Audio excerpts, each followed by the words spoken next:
Hello! Today, akong i-share ninyo giun sa nang pag-setup og solar tree sa mua with freezer.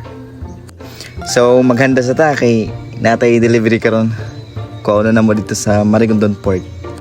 Mao din akong outfit para dili kayo masunog ba kay init kayo walay atop nga mong pump boat kay dili man siya necessary nga butngan tungod kay mag-cause ra siya og delay sa dagan sa mong pambot.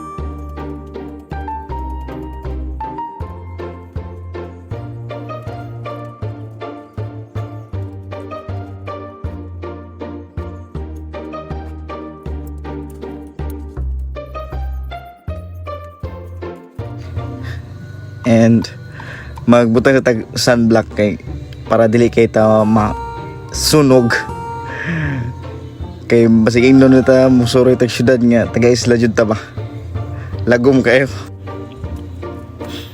So tara, styro rin mong sudlan sa ice cream inang mo pick up mi dito sa port.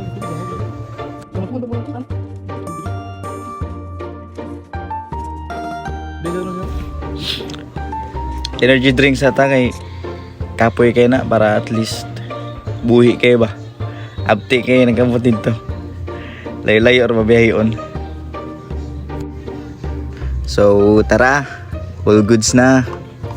Start na taglakaw. Ako din yung igagaw kong kauban. Mao din yun ako ang partner kung na ako'y lakaw. Kay kabaw mo dala og pambot, kay kabaw mo dala og bisag unsang makina. Kibaw po siya mo ayo. Mo din ako ang pambot. Ako dyan na siyang gipalit kay para sa ice cream inag mo pick up kay kinahanglan siya o paspas mo dagan para dili madelay ang delivery pa. Dili mahilis ang ice cream kay lisod kayo kung ma-deform. Dagan na niya mong pambot. Mudagan siguro siya mga 120 or 100.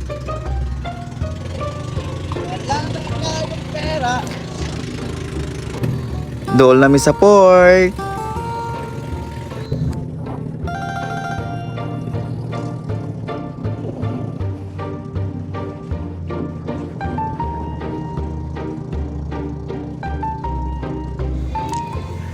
Morning Marigondon Port.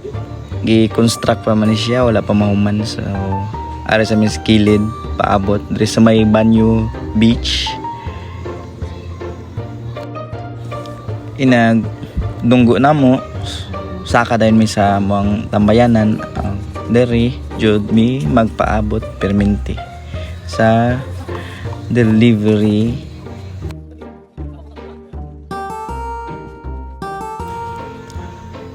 Na sila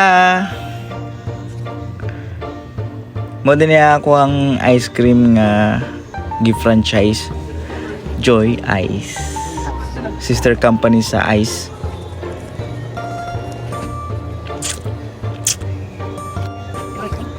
Inighuman diretso dan mi og uli laras na pod balig 120 gyapon padagan.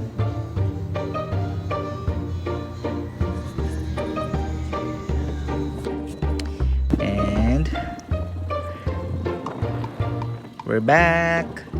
Inigabot arrange na yun sa ice cream. Dapat inyo din siya nang i-arrange og tarong kay mahilis kung naay mulapas. I mean, na siya yung level kung asa siya dapit kutob. And kung mulapas na, isod sa ilawom na pamanin siya bakante sa ilawom. So, kiniday nga freezer kay 240 watts inverter ni siya nga freezer.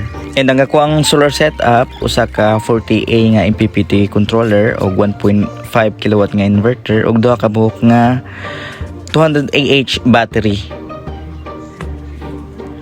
And mo nga ako ang solar panels, duha ka buhok 550 watts ni siya kada usa.